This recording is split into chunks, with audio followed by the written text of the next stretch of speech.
Howdy everyone, thanks for tuning into the MoveOTX Gear Review channel today. This time around we're taking a close look here at my Stansport Starlite2 two-person backpacking tent, and my daughter and I are here at our local park, and we've been trekking around, hiking some of the trails, and I actually brought the tent out so I could do some repairs on it. I punctured one of the areas on it on my last trip, and I wanted to get it repaired, but I want to take the time here now that I got it out to do a quick rundown and a quick review for it. So you're seeing it here set up, and it's bright orange, highly visible, and just want to do a quick run around and walk through the outside of it first before I show you the insides. So one of the things I like about it is this big, kind of wide body, domey type of shape to it. So it's a very roomy area on the inside because of that. And the other thing I want to show you is it's a two-pole double crossover point on the fiberglass poles. So it's not exactly a single crossover dome. And what that does is it gives the tent a lot of structure and a lot of stability as you pull the rainfly tight and taut around it. So as you can see, I've added a blue tarp for a footprint. Overall, the entire weight of the kit, not including the tarp, but the spec weight, is a little over 8.5 pounds, and it's 90 inches by 66 inches. And at that point, you're kind of making some compromises. A tent that's this heavy and this big, it might be too much for your loadout and for your weight. For me, given my capacity, it's okay. I can manage it. It's not really that bad. So I've got it staked down on 4 corners. And this is the vestibule, the front vestibule area. It's a small vestibule area, barely big, about the size for my boots. I keep my boots out there. This is the rear anchor point back here. This is critical because this controls how much airflow and ventilation you get in the tent. So that reduces moisture condensation completely. So I've had no problems with moisture inside the tent. I've had it as low as maybe 38 degrees, 39 degrees. And it's been very comfortable in that sense. So it's a double wall construction that I'm showing you here. The Synosium, or whatever it's called, bug mesh on the inside. Now I don't have anything in here right now. Again, I'm just setting it up for some repairs. And it's a good 90 inches by 66 inches. So this is a good sized tent for a single man application. And I don't mind that. I want a larger tent that I can air out my gear, dry out my gear, and this tent definitely fills that need.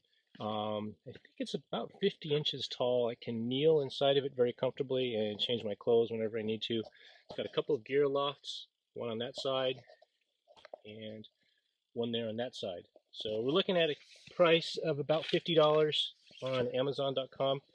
I don't think you can get this tent at any other retailer, so Amazon is pretty much the one-shot opportunity you have for it. I think there's at least 3 or 4 retailers through Amazon selling this tent, and I've had no problems with it. So I'm going to tear it down, take it down, and show you guys some more of the details here of what I think really makes this a good tent for the money. So one of the things I've done is I've added these aluminum tent spikes, 6 of them total for the kit. I've got a couple extra in my pack, but the cheap steel ones that come with this tent are absolutely terrible, and you're going to want to spend some money and get some decent tent spikes. These are just cheapy Colin's aluminum spikes, and they're more durable. They're stiffer and stronger than the steel ones that come with the kit, and they also lighten up the load by a little bit as well. So here's the bug mesh and the bug screen without the rainfly on it. So it's a pole and sleeve type of design, and missing are the nylon or plastic clips that you see on some tents. Now there's some definite pros and cons to that. I think because it is a pole and sleeve construction, it's very rigid, very structurally stable, so it can handle a lot of different loading capabilities and wind, of course, conditions and things of that sort. The flip side of that is it's a little more difficult to set up and take down. So this part here is the duct tape hole that I had to patch up, and I did that the last camp out where I accidentally didn't thread the pole all the way through the sleeve, and I went and punctured through the bug screen there, but the duct tape seems to be holding it decently well, so I may go in there and maybe gorilla tape it or something more thorough than that. So in fact, if you guys have any tips out there on how better to replace a hole in my bug screen, definitely post commentary on that, and I'll go ahead and follow up on that further. So just do a quick walk around. And what's important to note here is, again, it's a double crossover pole design. So your poles actually thread through start and end on the same sides of the tent, and you cross over at one point and cross over on the other point. Now, as simple as that sounds here, when you're out in the field and you're tired and you're fatigued and maybe you're hungry or it's really dark, that can be very difficult. So what I've done is I've marked X's and O's on all corners and all the sleeves, so I know exactly what goes where, and that has helped me out a whole lot in the field. Okay, so let's pause here. We'll take down, here's the blue tarp footprint that I've added. You should add a footprint to this kit. It's called black granite. I'm not sure why they call it that, but anyways, I've added just a cheap blue Walmart tarp, and it adds probably maybe a pound or so to the kit, the overall weight, and it's okay with me given my size and weight constraints. I don't mind carrying that much weight around dedicated to my shelter. So one of the things I learned early on about this tent is it's much easier to take out one side of it at a time. If you take out all four corners of the fiberglass poles, it's a bit of a chore. So what I do is I undo this corner, I undo that corner, and I slowly walk, so to speak, walk the poles out of the sleeves, and that seems to be a whole lot easier, at least for me. So here's the first step. Just unhook each corner and let the poles unslide naturally. And what you're going to want to do is take this bundle of mesh and just kind of push it through that way and push it towards that half of the tent, and that way your tent poles and shock cords kind of stay together, and it's much easier, I've found. So here's the first fiberglass pole, completely compacted down with the shock cords and everything. So one of the advantages of this tent is just how far down it packs. So these poles are maybe 13 inches long, and it's a bundle here. They are heavy. Okay, so again, it's an affordable tent, and being that they're fiberglass with some steel reinforcements, some steel sleeves here, they're fairly heavy. So, but still, nonetheless, when you get it down to this point, like you're seeing here, you might actually have a shock cord that kind of comes out, but because you've compressed everything down so far, and it's such a manageable arm's length apart, it's manageable completely.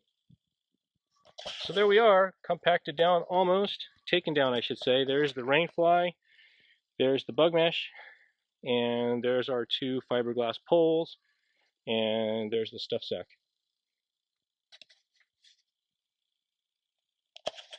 So there's the main tent and the sack.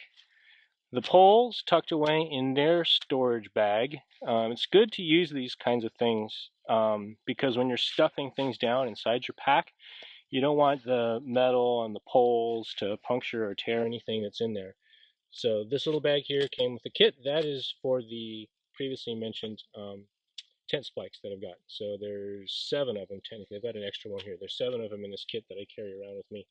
And together it's pretty good to go. So let's pack everything up, compact everything down with the footprint, and I can show you it as part of my 80-liter loadout, and we'll rock on.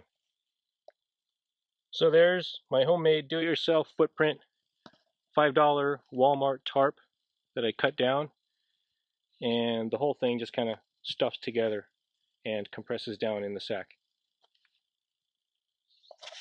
So there's the entire kit with the blue tarp completely compacted down. It's a bit tight and a bit taut, and at some point I might blow out the seams on the bag, so I might have to go get a better compression sack or maybe one that's slightly bigger. But I'm probably just going to restitch this and repair it if I ever need to.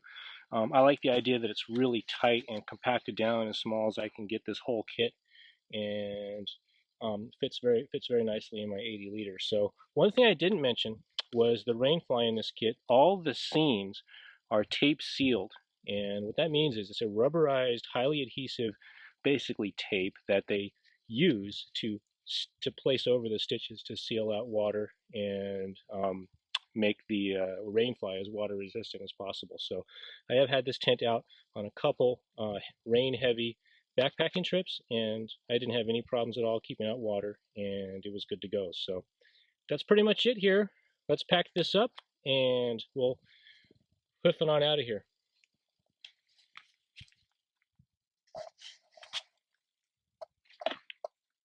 So there's the tent packed down with my sleeping bag next to it. Next in line would be my Thermarest Neo Air Venture. I just kind of lay that down over the top, and I've got my, I don't really need it today, but I've got a down Patagonia down jacket that goes in there, and I've got a camp pillow. I don't normally camp with a pillow, but I've got one of these Ozark Trail camp pillows, and that just kind of goes over here on this side, and the whole load is packed down. And there's the whole loadout, completely packed down to 80 liters, actually less than 80 liters. The top quarter of this pack is not really full, it's pretty empty. So we're going to pack it on out of here and head on that way to the trails.